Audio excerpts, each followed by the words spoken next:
So we've got a very special guest, actually, Soberdave, but I'll just call you Dave. I won't call you Soberdave all the way through.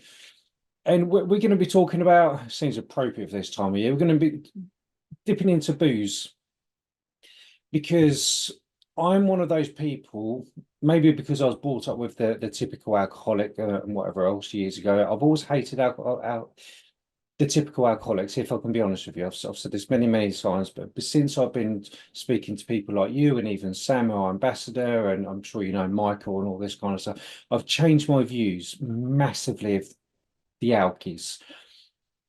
But I'm starting to see a trend which I'm finding quite scary, and it's a world I don't really know much about, but I live in it. And I think you called them grey area drinkers, wasn't it, Dave? Yeah, there's a big void in the middle of people that can take or leave drinking. So it Yeah. could be a drink on their birthday or a drink at Christmas, or it doesn't bother them, to what you describe as a stereotypical person on the bench with a brown bag. Yeah. There's a big gap in the middle of people that might not drink every single day, but they might binge at the weekends, or they might drink every day, but it's a couple of glasses, And I always say it's not the amount you drink, it's how drink affects you. And so many people come to me and they say, I'm not a massive drinker. I drink half a bottle of wine a night or a bottle of wine a night, but it affects my sleep, my anxiety. It makes me feel anxious. It makes me feel depressed. It affects my relationships with my partner or my kids. And surely that's enough for you to start to explore your relationship with alcohol. No, absolutely, because that's surely this is just how my head works. If you're saying, if you're even if you're just asking yourself secretly, am I drinking too much? I think you already know the answer. Yeah, absolutely. I mean, we need to reframe this whole thing around the word alcoholic. I mean, I don't like that label. I don't identify to that because for me, um, on paper, I was drinking huge amounts daily for decades. So in the textbooks, I was that inverted commas alcoholic.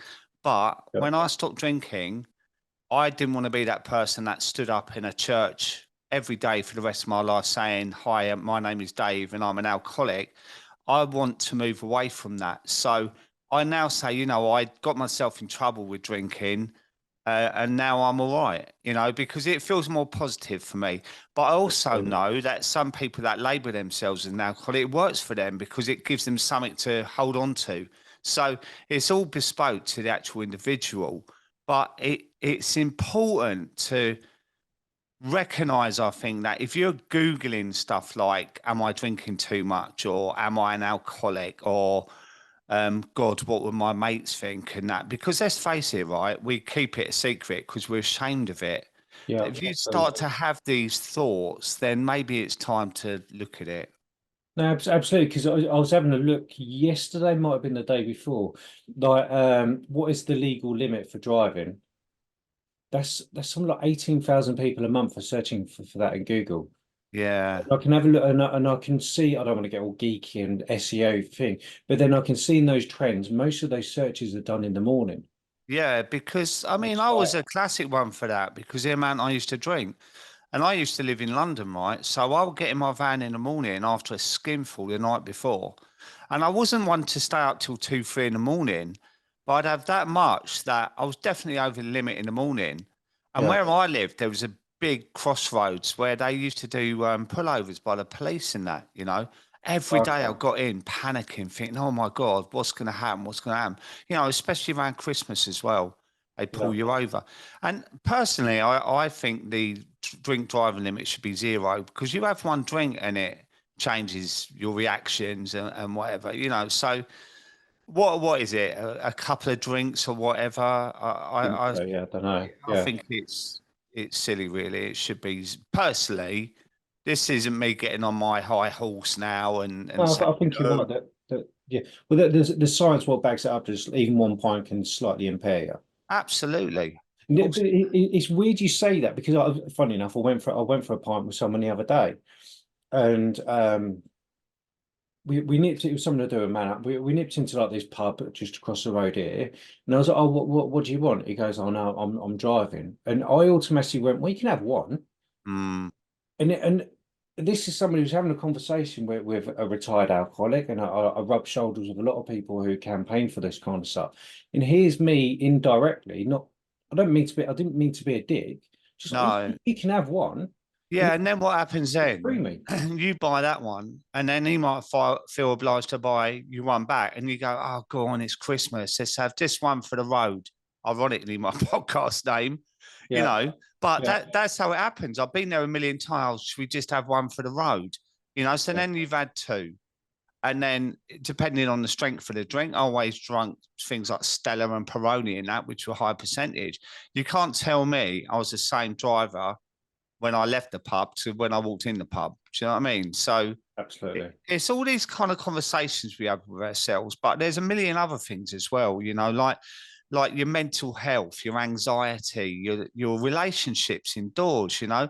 How does your drinking impair your relationship with your partner, your kids? You know, are you taking up a glass of wine to read your toddler a bedtime story, or are you getting irritable because you want another one and they want to play? And there's a million scenarios that you could ask yourself, is my drinking affecting not just me, but the people around me as well? Yeah, and that's something what I've had a lot less than you do, but enough for me to go that I think there's a problem going on here. Mm, Is let's just pick on the grey area drink. I don't know why I'm doing comments or whatever they're called, or quotes. So I apologise, but the conversations I've had from the survivors, basically somebody's died, and here I am doing a video, and I know you've done videos yourself, and all of them are like they were absolutely lovely people, best people in the world until they had a drink. mm. But yet again, these weren't the typical alkies, as what we like you said earlier on the bench with the brown. These were just normal people. Some of them good salesmen, some of them are really good at what they do. But at night time, they change. Well, it doesn't discriminate, does it? Alcohol, you know, Valid and point. you Yeah, know, if you've had a bereavement, right, you go for all the emotions, the grief, and you might have kids that you've single parenting now. You might have a really stressful job that you've got to manage, and when you go home, there's all the associations of who's left you in this world, you know, and you need a solution to stop the pain, right? And with alcohol, it's completely justified wherever you go. You know, like if you say, "Oh, I'm giving up caffeine, I'm trying to lose weight, I'm giving up sugar," everyone's shouting and clapping. But you say, "I'm giving up the booze," they're like, "What? What's the matter with you? What's wrong with you?" Right? yeah, And you know, I had some of my podcasts, Stacey Hill, right, and she lost her husband, and all her friends brought around tons of booze for her to say, "Look, here's a bottle of wine, here's a bottle of wine," right? And then her porch was full of wine. And then they started saying, "Oh, 6 months. Oh, are you all right? If you've got a problem with drinking, like it's madness. Like, yeah, but it's what happens, right, Dan? But we medicate ourselves. We anesthetize the pain, but it doesn't last for long, right? It's a short-term fix. And what happens after that, you start to have more, more, and more. You get used to it. You start to feel even more emotional. Your feelings are enhanced. You feel bereft even more. You go to bed wailing and crying, and you wake up at 3 o'clock in the morning, wondering how much you drank, who you've sent messages to, feeling really upset. You've got work in the morning, and then the cycle starts again. And it's trying to find a way of managing that grief without the numbing out, because the numbing out is just a temporary solution. absolutely. You got any tips for preventing that? Well, there's a million things. I mean, community, like finding a community of like, because we all feel alone when we're drinking, right? Because it's not something we shout to the hills, is it? We don't go in the school playground in the morning and go, "Ah, guess what? I drank a bottle and a half of wine last night. I Yeah, don't even remember going to bed." You don't say it, right? You keep it to yourself. And a lot of people come to me and they say, um, they wish they could be normal like other people. And I say, well, most people aren't normal because they're the same as you. They don't talk about it. And there's loads of groups on social media. I have group coaching, there's Facebook groups, there's AA, there's a million different communities you can reach out to people that are all going through the same thing. Connection is really important. And try and think about the times you would drink, right? Because we all got, I call it the opening hours, and it's all different for all of us. I know people who drink 9 o'clock in the morning. I know people who don't start till 9 o'clock at night, you know? So identify the times you would drink, wind it back half an hour, and that's when you start your plan of, right, I need to do something different. Because if you're just tapping your fingers on the kitchen side going, okay, what do I do now then? Your brain's crying out for a glass of wine, right? So you have to do different things. And that might be watch a film with the kids. If you ain't got kids, join the gym and go when you would normally drink. Find out an old hobby, join a night class. You have to think outside the box, Dan, like, because otherwise it's just torture. You're white knuckling it. So I always talk about creating a plan to put in place to replace the void of your drinking, because otherwise your brain would just be screaming out, you'd be getting cravings and that. And another thing is like your diet as well. It's important you get loads of protein in, and your blood sugar levels, because there's an acronym called HALT: hungry, angry, lonely, tired. Right? Any of those can enhance your cravings. And if you haven't got the community around you, it's so easy to go, do you know what? I'll start again tomorrow, you know, and we all do it. We do it with diets, fags, anything, you know. So I think planning ahead is really important. And, you know, once you do that, and you always look at it like house of cards, you know, in the old days when you were a little kid and that, and you build a house of cards on the floor, on the carpet and that, and you build up one row and you wouldn't care if they got knocked over, but you build up 2, 3, 4 and you get more protective. So it's like the days you can do without a drink, and you get a week behind you, and then you've detoxed all the alcohol out. You get 2 weeks and your sleep starts to get a little better. 3, 4 weeks and you start to feel less anxious, more confident. And it's building blocks, you know. And because on day one, you just don't believe you can do it, because you might, even if you don't drink, you're thinking about it, right? You're thinking about it. Oh, I said I wouldn't drink today. What am I going to do tonight? Oh my God, it's so boring. And my friends are going out. You know, like, it's constant chatter in your head. So you have to set yourself a goal. And it could be, right, I'm not going to drink for a month. And then you might think, oh, what can I say to my mates? And you just say, look, you felt really anxious lately, and you're on a health kick. And, you know, it's coming up to a new year, dry Jan, like there's so many things that there. I'm doing lives every single night. You know, there's loads of support. So it's the ideal time to actually do it. And then at the end of that month, you reassess things and you think, how do I feel? Maybe journal as well, Dan, like write down your feelings every day so you can look at it like evidence to how that month went. And you go, oh, I really struggled on a Friday, or I found a Tuesday or Wednesday difficult. And then you can use that evidence to work out what to do then. And then you construct this plan, and it makes it just so much easier, because otherwise we're just going in and winging it. And you know what human nature's like. You go a day or two, and then by the third day, you're going, oh, I've been really good for the last 2 days. I can treat myself. And then you're back to it. And it just doesn't work, mate.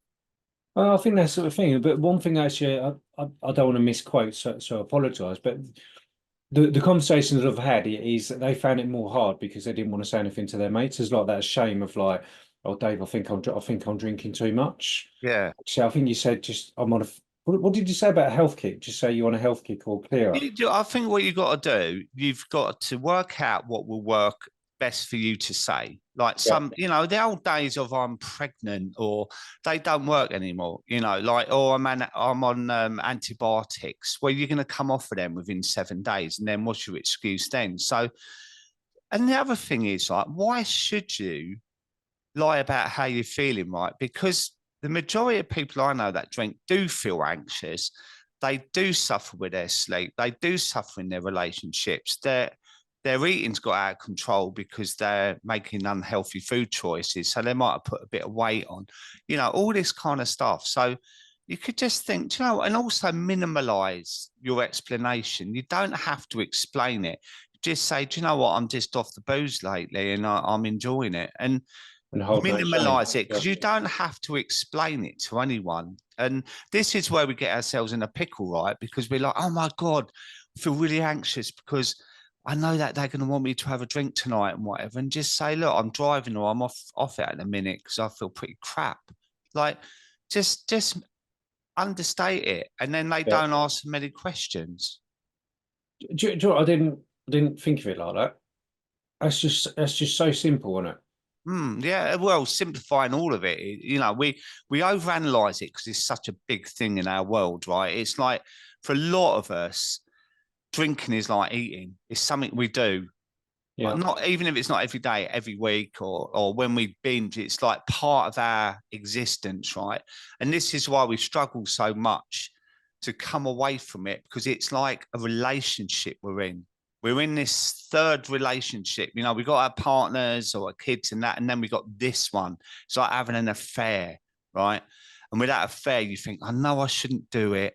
I know I should leave and get out of it, but I love him and he's there for me or she's there for me when I Heard that need story him. so many times. Yeah. Yeah, and it's true, right? And it's about cutting. But and then another thing is that we go, oh, but it's my best friend and it helps me in all this. It isn't. It's your enemy. It's a narcissist because it grooms you. It Yeah. grooms you into believing it's there for you, but it isn't. Because if you look, when I say it's a temporary solution, right? How many times? I'll give you an example, right? You might be like in the morning, yeah, oh, I'm not drinking. That is it. I'm done. I'm fed up, right? Get to lunchtime, you have something to eat or coffee and whatever, and you start to feel a bit better. By 2, 3 o'clock, you're like, well, I could have one. And then by 5, you're in the supermarket and you've bought a bottle or two and you go home and then you've got that dopamine hit of, oh, I can have a drink, right? And that's before you've even touched the bloody stuff, right? Yeah. And then you have your first glass and it's, oh, yeah, everything's great. Oh, life's not so bad, right? Then you have the second glass and you're playing with the kids or you're doing your emails and that. But wind it forward 2 hours, right? And you're feeling completely different. You're looking at the bottle that's gone. You might be thinking about opening the second one. Your old man indoors is flipping, going on about something. Oh, leave me alone. And you know, like things change. So, like, always try and remember it as a temporary solution. And if it was food, say a paella, and it made you ill after, you wouldn't eat it again. But Yeah. with booze, we Yeah. keep going back to it, right? Because it solves the problem at the time. So it's finding other ways to manage life, right? And that can feel really hard. I'm in no illusion how hard it is, because for me to come off what I did, it was bloody hard. Yeah. But I had to embrace it. I had to really believe I could change. And this is why you need to break it down into tiny little segments and think, you know, even half a day. If you're a big drinker, half a day at a time, just keep yourself occupied. Get stuck into a Netflix box set or something if you want to veg out. You don't have to be climbing mountains or running marathons. You can just veg out, eat properly, like decent food, right? Get some sleep in. If you want a cat nap in the day, that's fine. But just say, when my head hits the pillow tonight, that's another day I've done without a drink. And the longer you go on, the more confident and proud of yourself you become. Absolutely. I think that was some good information there, so I massively appreciate that. But what would you say to the ones? Because one of the other stories I hear a lot are the binge ones who they can stop drinking for 2 weeks. Yeah, I know that's a cycle that I wasn't in, but it's the power of the mind, right? Yeah. And I always say, like, I'll give you an example of the power of the mind is that a woman can become pregnant and she stopped drinking for 9 months straight away, not even Yeah. think about it. But as soon as the baby's born, it's like that's what the baby's head, and out comes the champagne, and they're drinking again, right? And even if they're breastfeeding, they're drinking, you know. So the power of the mind Wow. is Yeah. incredible, right? So it's identifying why you would binge drink, and is that a reward because you haven't been drinking, or is it boredom? you know, a lot of people I know drink indoors as well. It's not the old days of like, let's go out Friday night to the pub and we can have a right laugh. It's secret drinking indoors. So it's always finding out the why. Find out, like, think about it, sit with yourself for half an hour and go, why am I drinking like I'm drinking? Like, what is the reason behind it? And let's forget all the, oh, I love a drink, and that's just banter. Yeah, It's like, why do I not feel enough? Like, is my self-esteem really low and drinking makes me feel better about myself? Like, or is my relationship struggling? Or, you know, do I hate my job? There's always reasons, like, and if it's deeper reasons like childhood trauma, then look at getting some support with a professional, you know, a yeah, grief counselor or trauma counselor. And, you know, we spend money on loads of different things like chiropractors, manicures, getting a hair done, whatever, right? And when it comes to like coaching, counseling, all the professional service, people go, I can't afford it. But if you weigh up how much it costs per month to drink, it can be horrendous. I know yeah, people that spend absolutely. hundreds and hundreds of pounds a month on boozing. And when they ask about my coaching, they're like, oh, well, it'll have to wait till next month when I get paid. It's like, so are you considering actually drinking until you can afford to have some coaching from me when that's going to cost 6 times more? So Yeah, absolutely. there's a mentality around the self-care side of things, and that's down to lack of self-worth, that people don't want to invest in themselves. Do you know what I mean? I'd have to agree with you because that's something I'm always sad about therapy. I have therapy. I have to run a bloody charity these days. I've lost the plot a couple of times because of this. But anyway, I digress. But the amount of times where I'm like, yeah, go and get a therapist. It's like, yeah, no, I can't.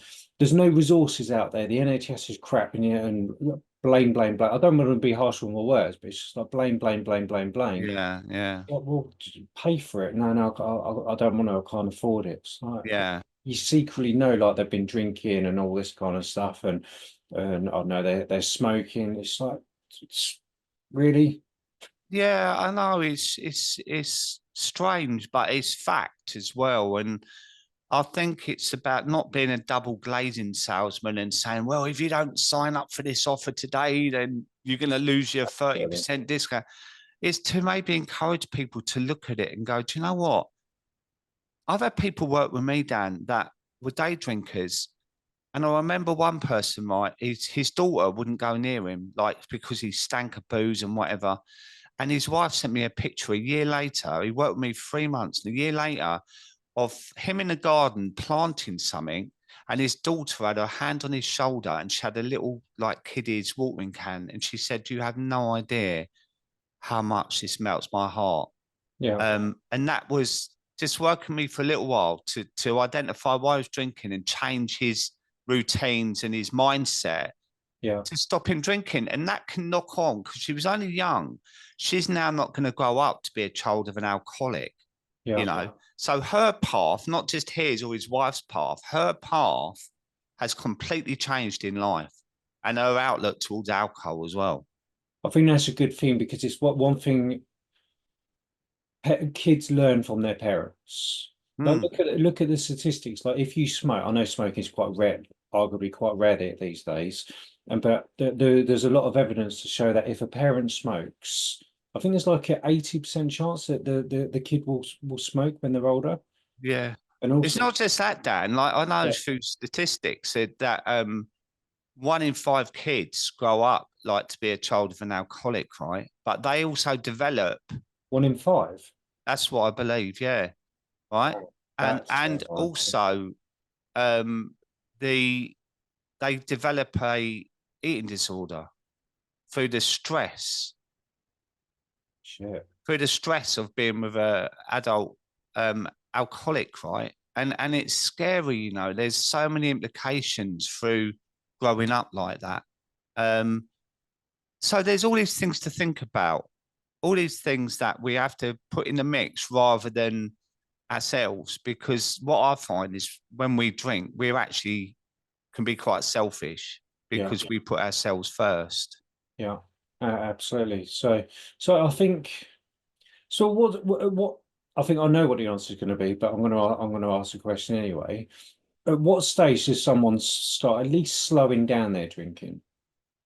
If you're asking a question, like if you have I got a problem with my drinking, so you know, if you're not sort of ready yet to give up completely, like if you identify your relationship with alcohol, you can try and do something about it. And now I have my own sort of feelings about moderation, to be honest, because um, I always ask the question, um, can you have one drink and then drink tea for the rest of the night? And if the answer is no, then you're going to really struggle to moderate, because once you have that one, all your neuro pathways change and you get that big dopamine hit. And a lot of us that love, when we say, oh, I love a glass of wine or I love a pint on a Friday night, let's be real about it. Do you love a glass of wine or do you love a bottle of wine? Do you know what, mate? You just scared the living daylights out of me, I think, because we've got a rule in our house. The wife's like it as well. We won't buy a bottle of wine unless the other one wants a drink as well. The main reason being is because if I say no, she'll drink the bottle and vice versa. Yeah. I could never share a bottle Nice of one, wine. mate. Well, it's fact, in it, mate. I'm No, not always out absolutely. to people, please. You know what I mean? No, no, but it's one of, but I won't be the only married person. What will be thinking that going? So I need to check myself as well. yeah, yeah. Because the thing is, we don't ask ourselves these questions, do we? We don't. We just kind of bury it. It's like, oh, gee, I am drinking a little bit too much. Ah, it'll be all right. That Yeah, kind of thing. yeah, But, you know, and especially since lockdown, it's increased. Because when you think about it, right, it was March 2020. The weather was incredible. It was really hot.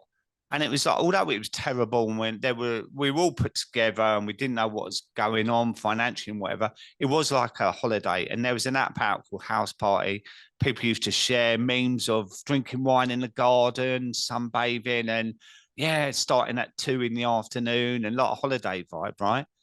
But then started coming out of lockdown, and I know people who've had mugs of tea blowing into their cup on a Zoom meeting, but it's full up with vodka or wine, right? But they're oh, going yeah, as if it's tea, right? And then people are coming to me and they're going, oh, I'm getting terrible cravings in the afternoon. I never used to get them. And it's like, well, you've been drinking like in the day now because you've been in holiday. And alcohol, it's like poison ivy. It wraps itself around your toe and gradually works its way up until it's got you around the throat. You know, it's a cumulative. And this is why we have to be so careful. It's a really, really addictive drug. And because it's so widely accepted wherever you go, we don't think of it like that, do we? Ah, bloody hell. Men brag about the hangovers in the van. Women don't say anything in the playground, you know? But yeah, no, yeah, I've been in houses when I was in the carpet game, and after the school run, the mummies come back and their prosecco opens and whatever, and it's like, yeah, they've drank a couple of bottles, go home, and I'm wondering how many are actually stopping now, or are they opening their own bottle when they get in? Do you know what I mean? mm, And it's just so layered, and I think it's asking yourself, do I need to start looking at it at least? That's a start. It's not, I need to stop today and that's the end of it. It's like, do I need to start exploring what's going on here? And then that opens up the whole. yeah, no, absolutely. And I think it also goes. I saw yet again a meme or something like that. It's just if somebody says they don't want to drink, just say okay. And I've fallen foul of that. But, well, there's a prime example with my mate when he was. I found it weird because he didn't want to have just that one pint before he drove home. I really my head for that second was like, what? What's wrong with you? Yeah, but that's justifying your own drinking, right? It's always like the person who says no are holding a mirror up to you, always. Because I've been in that situation. Now, I was in a pub in Battersea, right? And my mate was late. Yeah, And I'd had about 4 ciders and he'd come in. I went, like, moaned he was late. And I said, what do you want, mate? A beer? And he said, no, I'm not drinking. I went, what? Because then it shined a mirror on my drinking, and it made me feel like judged on what I was drinking. And it thought, how can I get more drinks in me if he's not drinking? Because he's going to be watching me. So it's always the mirror. So if you're the one saying no, you will get these reactions, but it's not personal. It's all about them.